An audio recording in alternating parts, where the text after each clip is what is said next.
today was gonna be the day, but they'll never throw it back to you.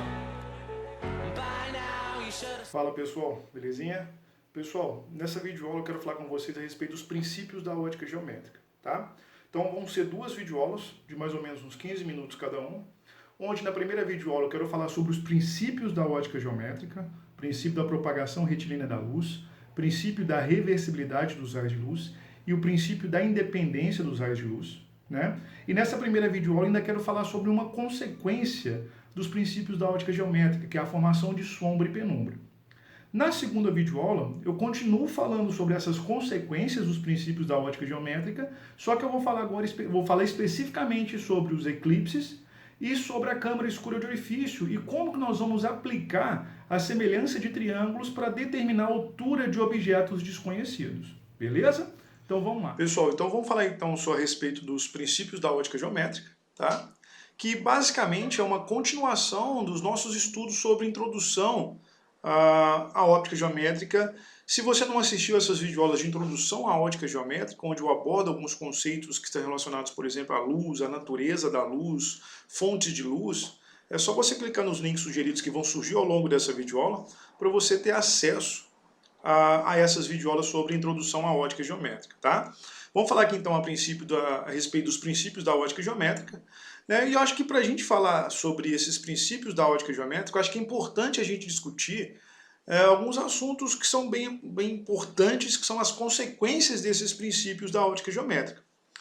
Quando a gente fala sobre a luz, eu acho que é importante nós compreendermos que os estudos da luz, ou como os estudos da luz se deram ao longo dos anos, eles resultaram num conjunto de informações, né?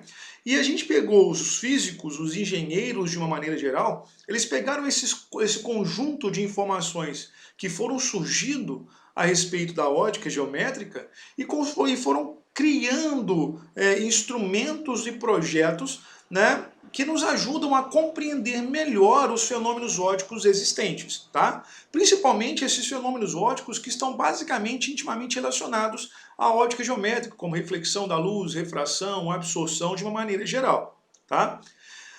Esse conjunto de informações que foi gerado, que nos ajudou a compreender melhor esses fenômenos ópticos, eles foram chamados de princípios da ótica geométrica. Nós temos 3 princípios da ótica geométrica que eu vou falar aqui para vocês, tá? Então, esses 3 princípios da ótica geométrica juntos, o que eles fizeram? Eles criaram um conjunto de informações que nos ajudaram a compreender melhor essa óptica geométrica, tá? Então, esses princípios da óptica geométrica são 3 princípios. O primeiro princípio é o princípio que nós chamamos de princípio da propagação retilínea da luz, tá? O segundo princípio é o princípio que nós chamamos de princípio da independência dos raios de luz. E o terceiro princípio é o princípio que nós chamamos de princípio da reversibilidade dos raios de luz. Vamos falar sobre cada um deles agora especificamente. O que é o princípio da propagação retilínea da luz?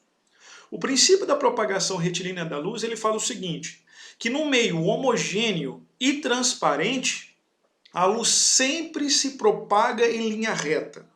O que esse princípio ele quer dizer? Ele quer dizer o seguinte, que a luz ela não faz curva. A luz ela sempre vai se propagar em linha reta. É o que acontece, por exemplo, com o feixe de laser, que é uma luz de alta intensidade e alta frequência. Beleza? Tá? Com uma energia muito alta. Então, por exemplo, o laser, que é uma luz, tá? Seja o verde, o vermelho, o azul, independente de qual cor que seja, ele é uma fonte de luz e essa luz ela sempre vai se propagar em linha reta. E esse que é o princípio da propagação retilínea diz. Diz que no meio homogêneo e transparente, a luz sempre se propaga em linha reta. O segundo princípio que nós temos é o princípio da independência dos raios de luz. O que ele fala? Ele fala o seguinte, que os raios de luz de um determinado feixe, eles são independentes uns dos outros.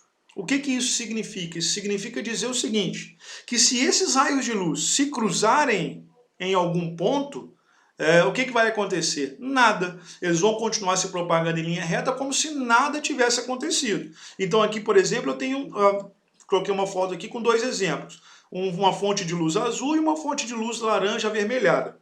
O que acontece? Os raios de luz, eles se cruzam em determinado ponto e a gente percebe que nada acontece com eles. Ou seja, eu vou continuar iluminando um pedaço do chão, por exemplo, com a luz azul e um pedaço da luz do chão com a luz vermelha alaranjada, tá? Ou seja, o princípio da independência dos raios de luz diz o seguinte, que os raios de luz, que os feixes de um raio, os raios de um feixe de luz são independentes uns dos outros. O que isso significa? Que se esses raios de luz se cruzarem em um determinado ponto, nada vai acontecer com eles, tá?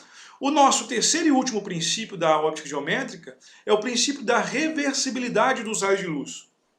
O que esse princípio fala? Ele fala o seguinte, que o mesmo caminho que um raio de luz percorre para ir, ele percorre para voltar. Ou seja, a trajetória de ida e volta desse raio de luz é a mesma. É por causa desse princípio, desse terceiro princípio da propagação retilínea da luz, é que a gente consegue enxergar algo pelo retrovisor e aquilo que a gente está enxergando também nos enxerga. Ou seja, o que isso significa? Significa dizer o seguinte, que tudo aquilo que eu estou enxergando pelo espelho, com certeza, obrigatoriamente, também tem que estar me enxergando. Tá? Porque senão você vai preferir um princípio físico, você vai preferir um princípio da óptica geométrica. Então nós temos três princípios da óptica geométrica. O princípio da propagação retilínea da luz, que diz que a luz sempre se propaga em linha reta. Princípio da independência dos raios de luz, que diz que os raios de luz são independentes uns dos outros, ou seja, se esses raios de luz se cruzarem em um determinado ponto, nada vai acontecer. E o terceiro princípio, que é o princípio da reversibilidade dos raios de luz, que diz que o caminho de ida de um raio de luz é o mesmo caminho de volta desse raio de luz. Pessoal, os princípios da ótica geométrica, eles vão apresentar algumas consequências, né? Que são o que nós chamamos de consequências dos princípios da ótica geométrica. O que são essas consequências? Essas consequências se referem justamente às informações que nós conseguimos tirar dos três princípios da ótica geométrica. O princípio da independência, da reversibilidade e da propagação retilínea da luz. Tá? Então, quando a gente olha, por exemplo, os eclipses, as sombras, uma câmera fotográfica funcionando, isso nada mais é do que a aplicação dos princípios da ótica geométrica. A nível de ensino médio, a gente estuda três consequências dos princípios da ótica geométrica. Quais são essas três consequências? Formação de sombra e penumbra, a ocorrência dos eclipses e o funcionamento da câmara escura de orifício. Tá? Então essas três consequências são as três consequências mais estudadas e que tem muita aplicação, a gente vê muito cair isso em questões de Enem, em questões dos vestibulares de uma maneira geral. Então é importante que a gente saiba diferenciar, por exemplo, o que é uma sombra, o que é uma penumbra, o que é um eclipse solar, o que é um eclipse lunar, como que eu faço para determinar, por exemplo, a altura de uma imagem a partir de um objeto dentro de uma câmara escura, como que eu faço para determinar a altura de um poste, de uma árvore, por exemplo. Então, a primeira coisa que eu quero falar com vocês é justamente sobre a diferença entre sombra e penumbra, né? A gente, às vezes, usa muito a expressão sombra no nosso cotidiano, no nosso dia a dia, mas a gente usa ela muitas vezes de maneira errada, de maneira equivocada. Em 90% das vezes, o que nós chamamos de sombra é, na verdade, o quê? Uma penumbra, né? Então, a primeira coisa, o que é sombra e o que é penumbra? Sombra é uma região com ausência total de luz. Então, toda vez que eu estou falando de uma região de sombra, eu estou falando de uma região onde não chega nada de luz, tá? Então, ou seja, por exemplo, se eu entrar num quarto escuro, num quarto totalmente escuro, onde não há nenhuma fonte de luz, nem primária nem secundária, se eu chegar lá e colocar um objeto dentro desse quarto, eu vou conseguir enxergar esse objeto? Não. Por que eu não vou conseguir enxergar esse objeto? Porque esse objeto está numa região com ausência total de luz. E lembra de uma coisa, nós só enxergamos aquilo que é capaz de quê? De produzir a sua própria luz ou de refletir a luz. Tá? Então, ou seja, a gente só enxerga o que nós chamamos de fonte primária de luz, que produz a sua própria luz, ou fonte secundária de luz, que é aquilo que reflete a luz de um determinado corpo. Então, se eu chegar num quarto, num ambiente totalmente com ausência total de luz, sem nada de luz, eu vou conseguir enxergar qualquer objeto que esteja lá dentro? Não, porque naquele quarto ele está numa região que nós chamamos de região de quê? De sombra. tá? Sombra é totalmente diferente de penumbra. O que nós definimos como sendo uma penumbra? Penumbra é uma região parcialmente iluminada. Ou seja, é uma região a qual chega pelo menos um pouco de luz. Então aquilo que quando a gente está andando, por exemplo, durante o dia, e eu vejo a minha sombra, aquilo na verdade não é minha sombra. Aquilo é na verdade uma penumbra. Por que eu estou falando isso com tanta certeza? Porque eu estou conseguindo enxergar o chão onde a minha sombra está sendo projetada. É o que acontece aqui, por exemplo, com essa árvore aqui, certo? Aqui, o que eu tenho aqui? Eu tenho aqui uma região de penumbra. Por que eu estou falando que isso aqui é uma região de penumbra? Porque aqui eu estou conseguindo enxergar o chão. Eu estou conseguindo enxergar a grama onde a sombra está sendo projetada, a penumbra está sendo projetada. Então a gente tem duas regiões distintas. Duas coisas bem distintas. Sombra, que é uma região com ausência total de luz, e penumbra, que é uma região parcialmente iluminada, ou seja, uma região a qual chega um pouco de luz. Beleza? Pessoal, então é o seguinte. Então vamos entender como que a sombra e a penumbra é formada, tá? Então a gente sabe que sombra é uma região com ausência total de luz e a penumbra é uma região parcialmente iluminada, beleza? Primeira coisa, o que a gente precisa entender? Quando eu pego um determinado objeto opaco e coloco ele na frente de uma fonte de luz, eu posso ter o que nós chamamos de formação de sombra, uma região de sombra, ou eu posso ter a formação de sombra e penumbra junto, tá? O que vai fazer